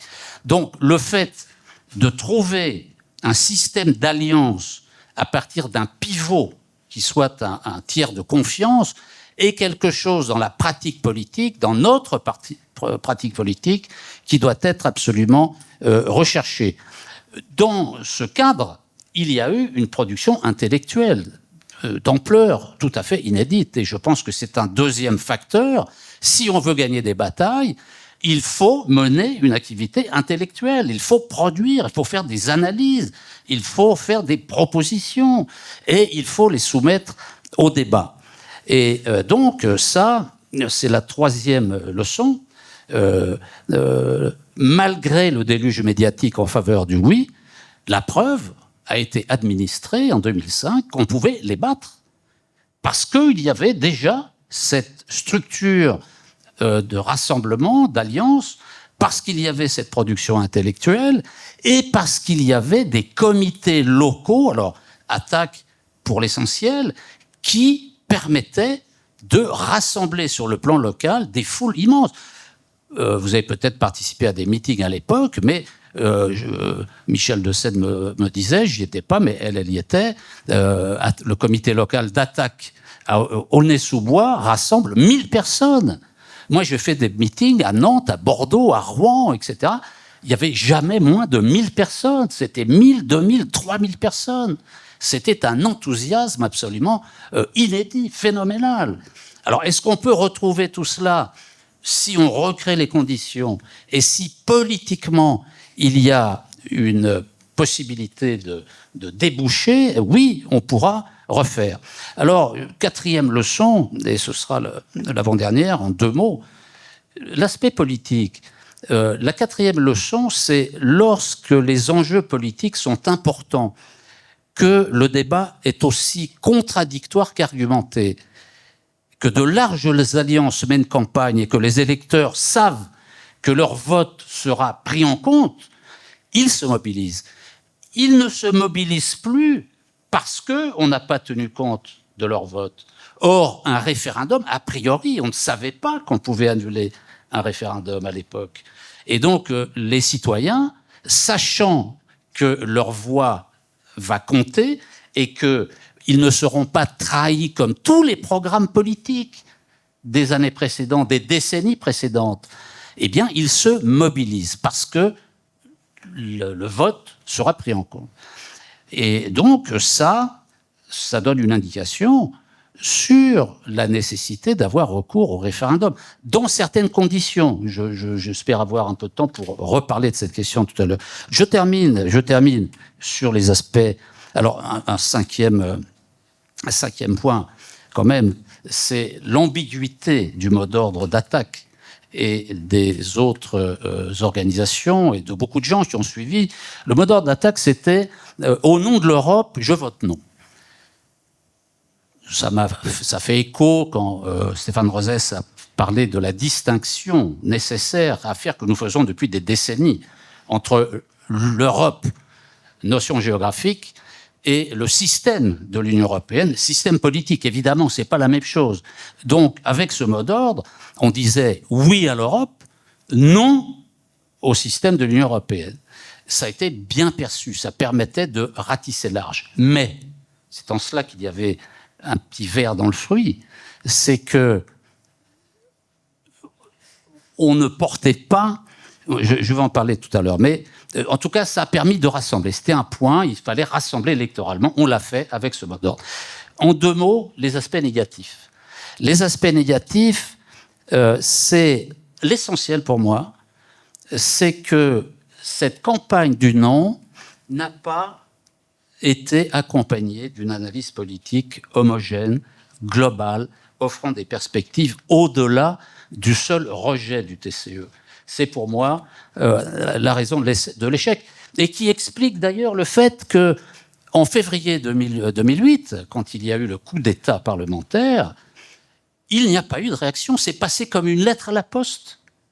Parce que il y avait eu le refus de politiser le non. On avait cherché à rassembler, et la première raison, c'est que le non ne contenant pas de perspective politique, il ne pouvait déboucher que sur du vide. Et on a vu exactement, c'est ça qui s'est produit. Alors, le deuxième aspect négatif, c'est que, et je termine là-dessus, c'est que l'ensemble de l'argumentation en 2005 a porté sur le caractère néolibéral du traité constitutionnel européen. L'argumentation n'a pas porté sur le système lui-même de l'Union européenne. Quelle est la différence? La différence, c'est que il fallait dénoncer le caractère néolibéral du traité. Il l'était néolibéral. Et il fallait le dénoncer.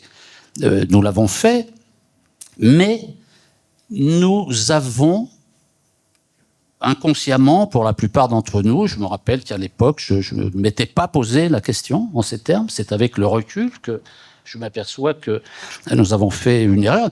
Mais d'ailleurs, personne n'a attiré notre attention sur le fait qu'il manquait l'aspect politique, c'est-à-dire le fait que le cadre lui-même de l'Union européenne aurait dû être interrogé et faire partie de l'argumentation pour le non.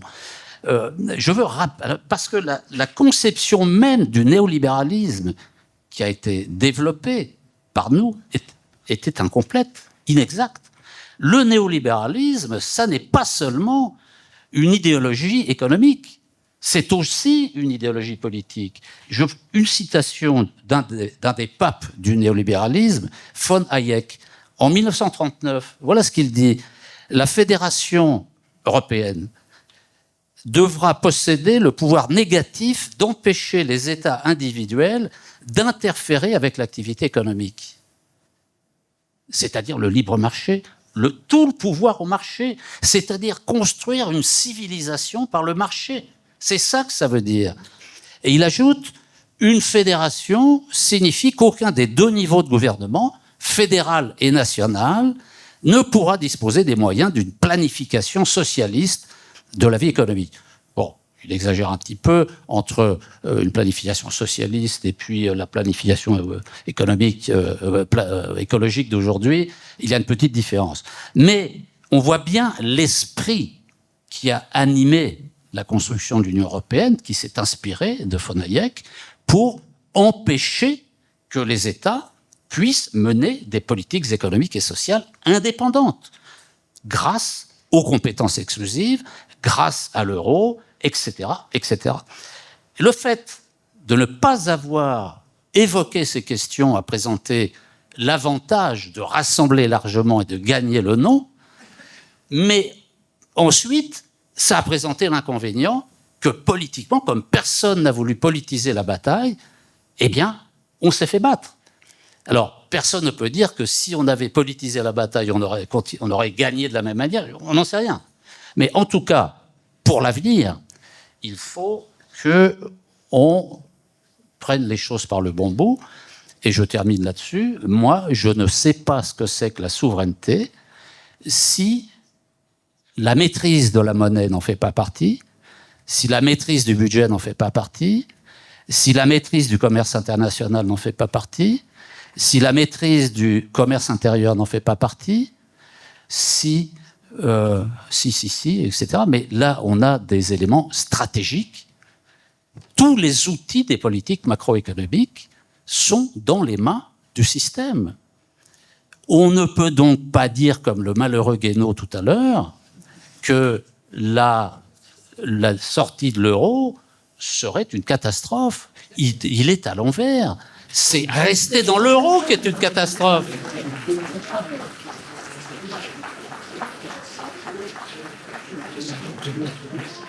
Donc je termine là-dessus, voilà, pour dire qu'il faut être clair.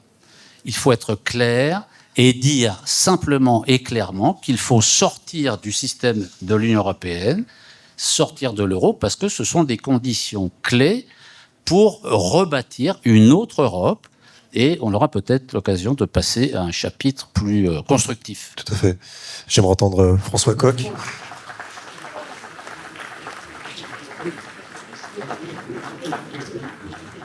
J'aimerais entendre François Coq sur la question le retour d'une réflexion autour du plan A, plan B. Dans l'optique de faire saisir aux citoyens la conquête de la souveraineté populaire, malgré le rouleau compresseur médiatico-politique et cette omerta sur cette question européenne, est-ce que le plan A, plan B est encore d'actualité ? Est-ce qu'il doit être encore d'actualité ? Ou est-ce qu'on doit changer de paradigme ?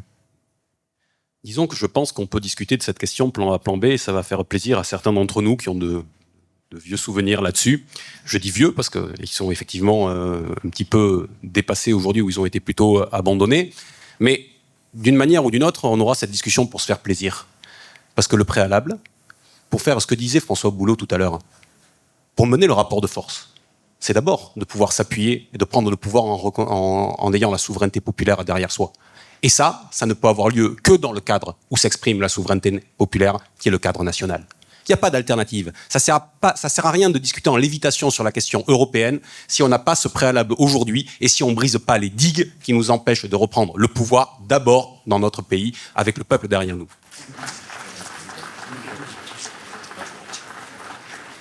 Et de ce point de vue, soyons clairs, la négation du vote de 2005 a ouvert les portes de l'enfer démocratique. Pourquoi ? Parce que les élites ont compris qu'elles avaient une situation de risque face à elles, avec ce peuple qui pouvait se dresser, ces peuples qui pouvaient se dresser. Et donc, elles ont construit sciemment un modèle qui nous corsette depuis, qui nous empêche de reprendre la main.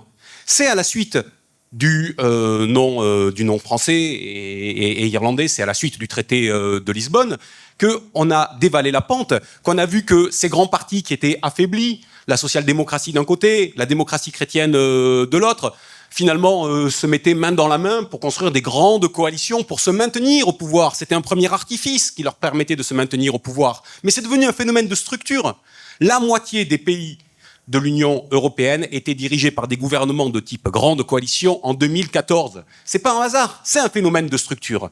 Mais même ces grandes coalitions n'y ont pas suffi. Elles ont très vite dévalé la pente. Et en 2018, on avait plus de la moitié des pays de l'Union européenne, 16 sur 28, qui étaient dirigés par des gouvernements qui étaient à la tête d'une coalition qui était minoritaire au sein de leur propre Parlement national. C'est l'ère de la démocratie minoritaire dans laquelle nous sommes rentrés. Et on voit que cette ère de la démocratie minoritaire, finalement, c'est une situation instable, mais dont on n'arrive pas à sortir. Eux n'arrivent pas à en sortir, mais nous non plus. Nous, on n'arrive pas à reprendre la main dans le cadre de cette démocratie minoritaire. Pourquoi ? Parce qu'ils nous imposent de nouvelles règles du jeu. La première d'entre elles est peut-être la tripartition de l'espace politique. C'est une construction de la pensée, la tripartition. C'est quelque chose qui est imposé par en haut dans le champ politique. C'est une vision qu'on nous impose. On nous assigne à résidence électorale dans un bloc, un autre ou dans le troisième. Et donc on est prisonnier. On n'arrive pas à sortir de ça. Alors qu'est-ce qu'on fait ? On attend, première solution, qui est l'un des blocs qui s'efface de lui-même. Oui, on peut considérer que peut-être que le bloc central et le bloc libéral est une supernova de la politique, qu'elle est en train de vivre son dernier scintillement extrêmement vif dans une forme de résurgence, mais qu'elle est en train de s'effondrer sur elle-même. On peut, mais il n'y a pas de certitude là-dessus. Ou alors on peut être proactif. Et proactif, comment on fait ? Qu'est-ce qu'on fait ? Est-ce qu'on se nourrit du système actuel et est-ce qu'on va dans les interstices qu'on veut bien nous laisser ? C'est-à-dire, est-ce qu'on accepte, nous, le corollaire de la tripartition, qui est la stratégie du socle qui est développée aujourd'hui par tous les partis qui ont un discours de polarisation qui vise à renforcer leur socle, mais sans essayer de retrouver une structure majoritaire ? Regardez bien, c'est ce que fait le Rassemblement national, c'est ce que fait M. Macron depuis 2017 avec succès, c'est ce qui se passe aussi au sein de la gauche, en essayant de nourrir un électorat. Est-ce qu'on rentre là-dedans ou est-ce qu'on essaie de faire autrement, d'avoir une stratégie de rassemblement ? Et si on a une stratégie de rassemblement, sur quoi la construit-on ? Est-ce qu'on essaie de faire quelque chose avec d'habiter un signifiant vide, c'est-à-dire une idée dans laquelle les gens peuvent vaguement se reconnaître, dans laquelle on va mettre ce que nous sommes ? Ça a été tenté à une époque. C'était le projet de la France insoumise. L'idée d'insoumission, c'est un signifiant vide. C'était pensé, c'est théorisé comme tel. Est-ce qu'aujourd'hui, on est encore dans cette capacité de nourrir un signifiant vide, ou est-ce qu'on a un élément commun à mettre en partage dans la discussion? C'est la question qui nous est posée à nous, en tant que souverainistes. Parce qu'on voit bien que l'idée de souveraineté, finalement, c'est ce carrefour. On est placé au bon endroit, on est situé au bon endroit. Mais ça suffit pas. Ça suffit pas. Et puis, l'idée de souveraineté, il vous a pas échappé que la crise du Covid est passée par là, que cette idée-là, ce terme-là, a été récupéré par d'autres. Et à partir du moment où, finalement, c'est quelque chose qui s'est diffusé largement, on a beau jeu de dire qu'on était les premiers à en parler et que, finalement, la souveraineté originelle, parce qu'elle est liée à la souveraineté populaire, c'est nous qui la portons et qui l'incarnons. Mais ça fera jamais la maille électorale, excusez-moi de le dire, ça ne marche pas comme ça. C'est comme ceux qui pensaient que le nouveau paradigme refondateur, il y a quelques années, était l'écologie politique. Ce n'est pas vrai, ça ne marche pas. À partir du moment où tout le monde s'était mis derrière et en avait capté une part, ce n'était plus un paradigme refondateur. Donc comment fait-on? Quel est le nouveau paradigme refondateur? Quel est le nouveau sacré, comme disait Régis Debray à l'époque où le nouveau sacré, où le sacré était la nation? Eh bien, moi, j'ai entendu plusieurs choses tout à l'heure. J'ai entendu notamment ce que disait Stéphane Rosès quand il rappelait ses expériences à la tête des sondages au moment de 2005. Et quand il disait, ça m'a interpellé, en début de campagne, il y a 2 tiers des gens qui n'avaient pas décidé. Ils n'avaient pas décidé parce qu'ils ne savaient pas quelle idée se faire de l'Europe. Est-ce que l'Europe protégée de la mondialisation et de la globalisation, ou est-ce que l'Europe allait finalement être la porte d'entrée de cette mondialisation et qui allait tout défaire? Et c'est un peu peut-être c'est cette idée-là qu'il faut reprendre à ce que disait Benjamin Morel il y a un instant. Aujourd'hui, les gens, la question qui leur est posée, c'est est-ce qu'on est encore en capacité d'agir ou est-ce qu'on n'est plus en capacité d'agir? Est-ce que la capacité d'agir aujourd'hui se résume au fait d'accompagner le monde tel qu'il est, dans la situation géopolitique dans laquelle est la France et l'Union européenne, c'est-à-dire la situation du double déclassement, du déclassement de l'Union européenne et du déclassement de la France au sein de l'Union européenne, ou est-ce qu'il y a la capacité aujourd'hui de reprendre la main dans ces cadres-là? Et moi, je pense que aujourd'hui aussi, les 2 tiers peut-être des Français seraient dans cette situation-là, en se posant cette même question. Parce que les gens en ont marre d'être dépossédés. Vous savez, en 2022, il y a 82% des Français, encore au mois de janvier 2022, qui disaient qu'ils ne voulaient pas voir rejouer le match à 3 de 2017 entre Marine Le Pen, Emmanuel Macron et Jean-Luc Mélenchon. Ils ne voulaient pas voir se rejouer le match. Ils ont été interrogés il y a quelque temps, ils ont encore dit exactement la même chose. Or, cette capacité de décision, nous ne l'avons pas. Donc, il faut faire émerger quelque chose. Ce quelque chose, il y a une marche à suivre pour ce que nous sommes, en posant la question de la capacité de décision qui me semble aujourd'hui le nouvel axe central et qui finalement est la base et de la souveraineté populaire. Je terminerai en disant un mot. François a commencé tout à l'heure en disant que son premier vote, c'était en 2005. Moi, c'était le début de ma vie militante, c'était ma première campagne militante. Et je me suis dit que c'est beau la politique. Et finalement, cette campagne, c'était la quintessence du politique. C'était cette capacité à convaincre, à changer les choses. Et dans notre imaginaire collectif, finalement, c'est tout ce qu'on a perdu aujourd'hui, et c'est cette lumière-là qu'on doit rallumer.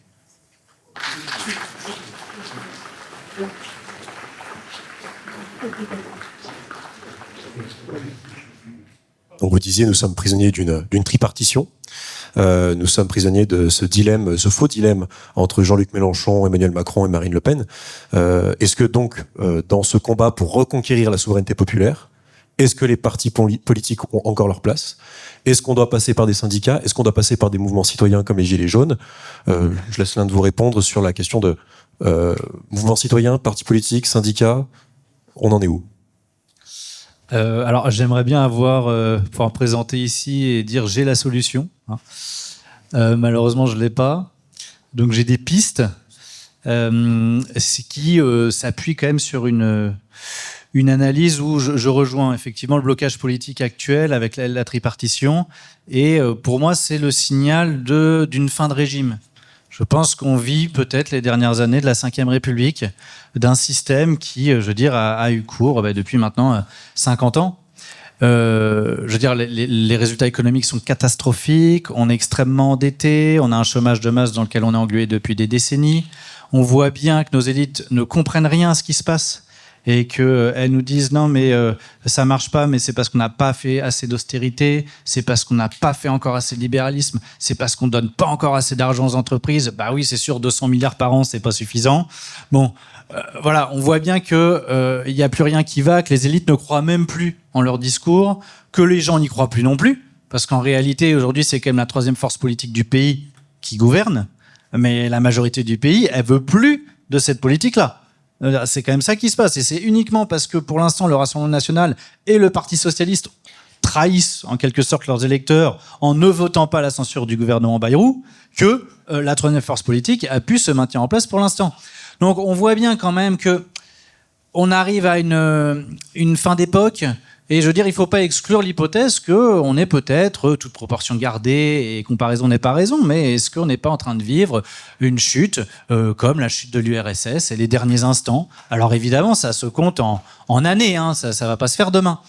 Mais il ne faut pas exclure qu'on soit dans cette période-là. Ça donne de l'espoir. Je sais, ouais, oui, il faut être lucide, mais la révolution ne va pas se faire demain. Ça donne de l'espoir parce que s'il y a un effondrement, il y a la possibilité d'un renouveau. Alors, c'est là-dessus, je pense, qu'on peut essayer de s'appuyer. Et ensuite, les pistes. La difficulté, c'est que, en l'état, moi, c'est vraiment en tant que citoyen qui s'est intéressé à ces questions-là, à chaque fois, je me dis, mais d'accord, mais on fait quoi, en fait? Une fois qu'on est sorti de l'Union européenne, on fait quoi? Et il se passe quoi, en fait? Et sur la question de la sortie de l'euro, on a entendu tout à l'heure, donc a priori, j'étais pas là, mais des gens qui ont dit, non, mais ça, c'est pas possible, ce sera la catastrophe, etc. Est-ce qu'on pourrait avoir des études? Est-ce qu'on pourrait avoir des études sur quel est le coût de la sortie de l'euro, quels sont les effets, etc. Je sais que Jacques Sapir, il avait fait un calcul il y a 10-15 ans. Je me souviens d'une émission de l'Entente sur arrêt sur image où il avait effectivement calculé ce que ça produirait et lui, il n'était pas si catastrophiste que ça. Au contraire, il pensait que... Pour mon bouquin. Voilà. Donc, a priori, Jacques Nikonov répond à cette question, mais très bien. Mais en fait, c'est ce qu'on aimerait, c'est avoir plusieurs personnes, des experts qui se confrontent, qui y ait un débat contradictoire sur cette question-là, avec des estimations, des calculs, et qu'on sache en fait qu'est-ce que ça produit, quels sont les inconvénients, quels sont les avantages, pour qu'on puisse se projeter. Deuxième chose à faire, moi je n'ai jamais entendu personne présenter un plan sérieux de réindustrialisation du pays avec une étude, je veux dire, quels sont les brevets dont nous disposons encore, quelle est notre position sur tel et tel marché par rapport à la concurrence internationale, quel secteur il faudrait protéger, donc sur lesquels il faudrait mettre des droits de douane, etc. Tout ça n'est plus pensé. Ça n'est plus pensé parce que on a les règles de l'Union européenne qui nous interdisent de mener une politique commerciale, budgétaire et monétaire comme on le voudrait. Mais on pourrait au moins s'autoriser à penser une stratégie sans tenir compte des contraintes de l'Union européenne. Si demain, les contraintes ne s'appliquent plus, qu'est-ce qu'on peut faire? Et quels seraient les effets? J'invite là encore, que font les économistes? Que font les experts sur ces questions-là? Moi, je n'entends jamais que des calculs, des estimations, des analyses soient faites. Troisième élément, voilà, exactement, mais un plan B qui ne soit pas qu'un slogan, qui soit associé à un contenu. Mais oui, mais ces discussions étaient plus sérieuses, effectivement, il y a quelques années. Mais là, c'est ce que j'essaie de faire, du coup. C'est de dire, effectivement, étudions ces questions-là. Troisième élément qui, là, pour le coup, peut être un élément, à mon avis, central, qui est un argument un peu populiste, mais qui pourrait marcher. C'est, je veux dire, de mettre la haute fonction publique face à ses responsabilités. La haute fonction publique a trahi le pays. Elle l'a trahi. Et elle est très contente de disposer d'une immunité totale, de rémunération extrêmement confortable, sans avoir aucune responsabilité qui est associée à leur fonction, puisqu'ils ne prennent plus de décision. Ça, à mon avis, c'est quelque chose qu'il faut mettre très en avant dans le débat public. L'Union européenne, c'est peut-être compliqué pour, je veux dire, faire prendre conscience aux gens des raisons de la catastrophe qui est en cours, mais en revanche, pointer la responsabilité de la haute fonction publique, ça me paraît absolument central. Et dernier élément, évidemment, on s'en sortira pas si effectivement les partis politiques, comme le font les grands partis politiques actuels, consolident leur base, mais n'essayent jamais de parler en dehors. Et là-dessus, je veux dire, il y a une attitude effectivement à gauche notamment qui me désespère un peu, qui aujourd'hui assigne les électeurs du Rassemblement national au Rassemblement national, et donc à des racistes, etc. Bref, les essentialise. Ben, je suis désolé, mais c'est une faute politique majeure. C'est même une faute morale, ça va plus loin, parce qu'en fait, on n'essentialise pas un être humain.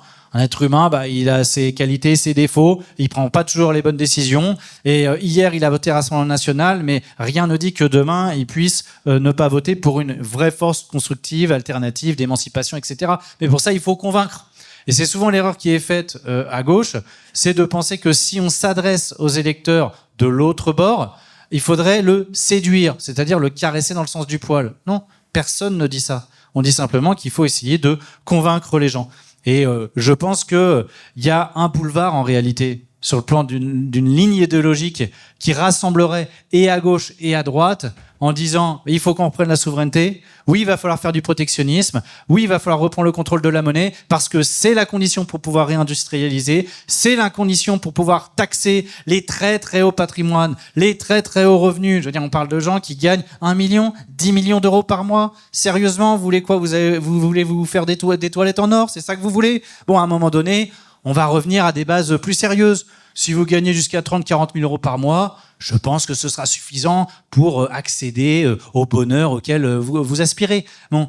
Et puis, ça, ce sont, je veux dire, cette ligne-là, écologique, démocratique, mais je pense qu'elle peut rassembler. Pareil, dire que l'immigration, effectivement, il faut intégrer les gens, mais à mesure des capacités du pays à intégrer.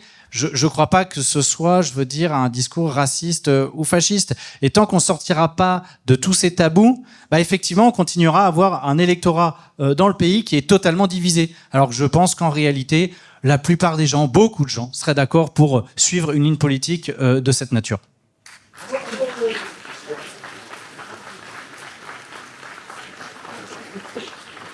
Rapidement, l'heure tourne. Malheureusement, on va devoir faire rapidement. Donc, si vous avez quelques phrases à rajouter là-dessus, en résumant brièvement. Non, mais quelques éléments, si vous voulez. Je crois que... Alors déjà, pour répondre sur la tripartition, une enquête que je cite assez souvent, une enquête Odoxa, avant les dernières législatives, montrait que 47% des Français voulaient voter contre Jean-Luc Mélenchon.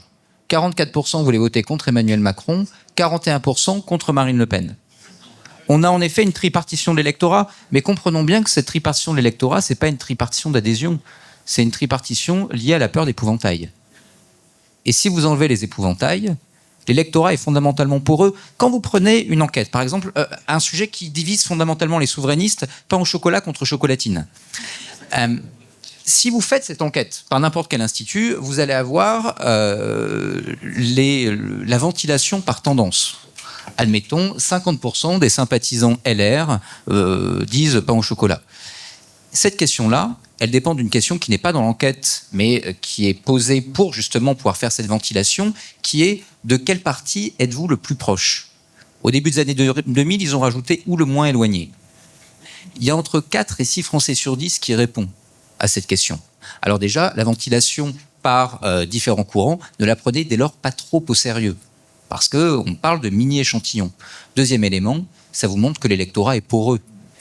Et qu'à partir de là, en effet, cette tripartition, aujourd'hui, elle est en effet installée, mais elle ne repose pas sur des valeurs. Quand vous prenez les enquêtes d'opinion, sur les sujets d'immigration, de sécurité, on a une France qui est en effet plutôt à droite.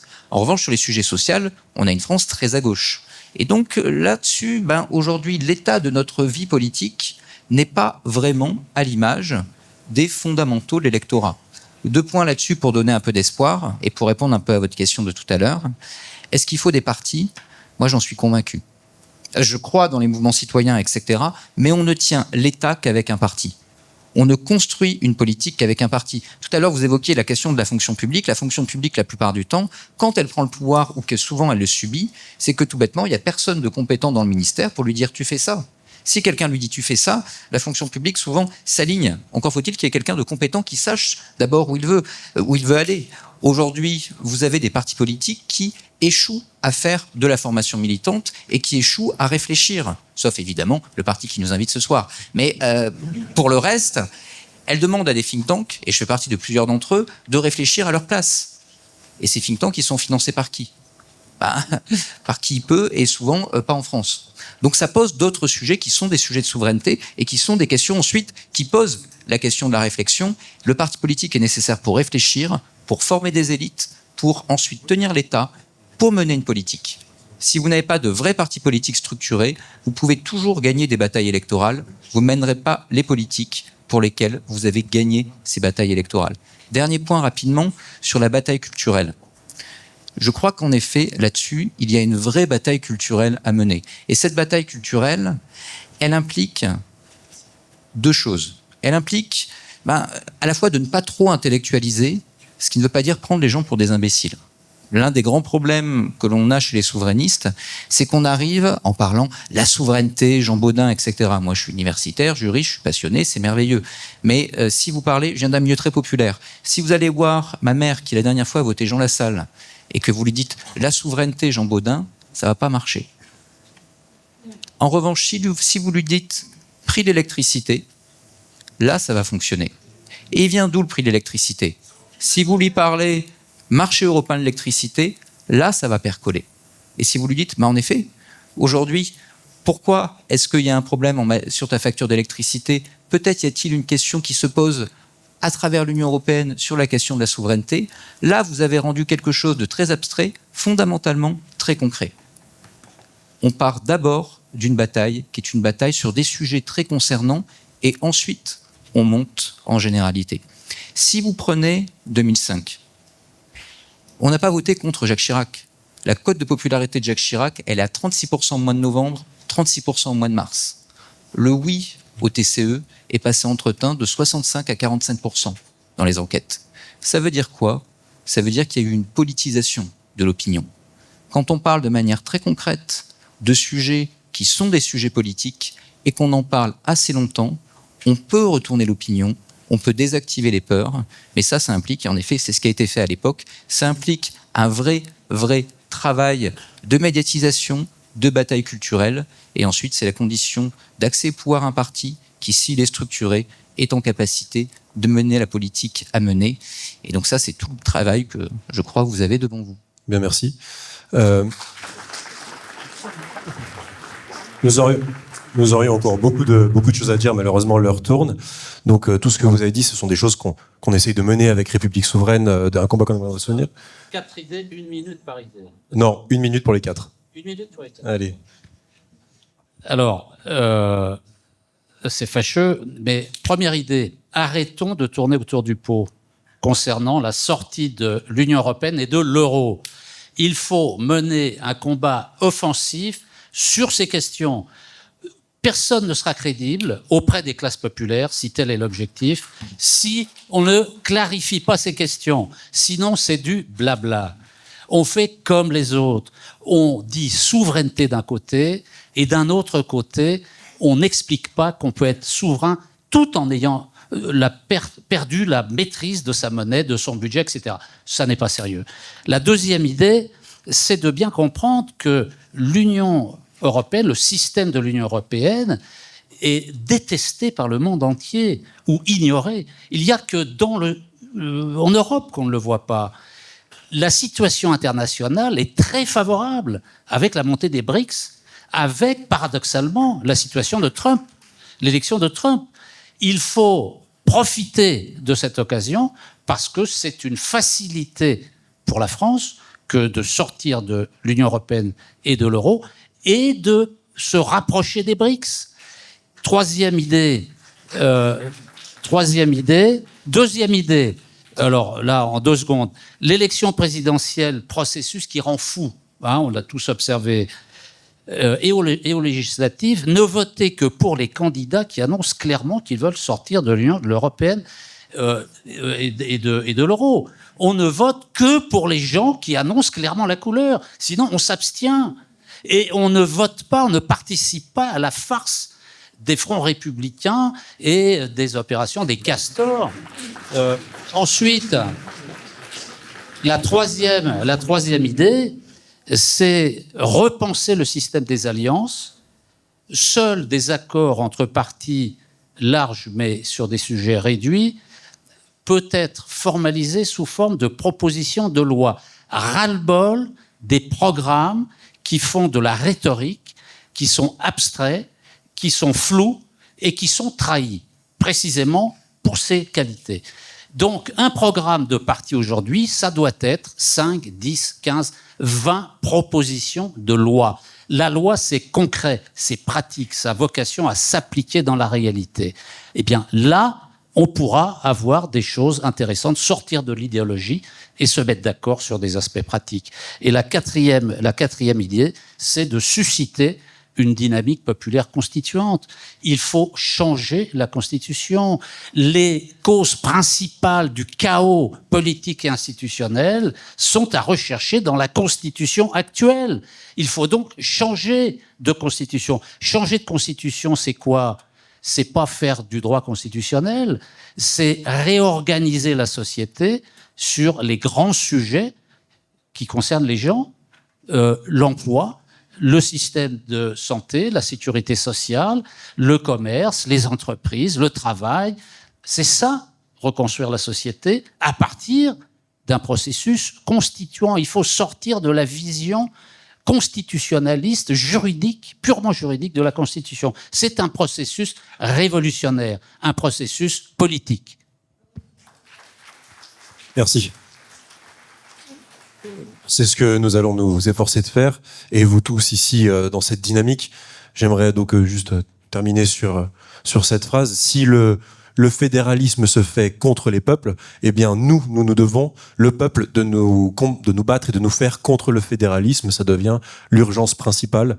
Merci à tous pour votre écoute et merci à vous, messieurs.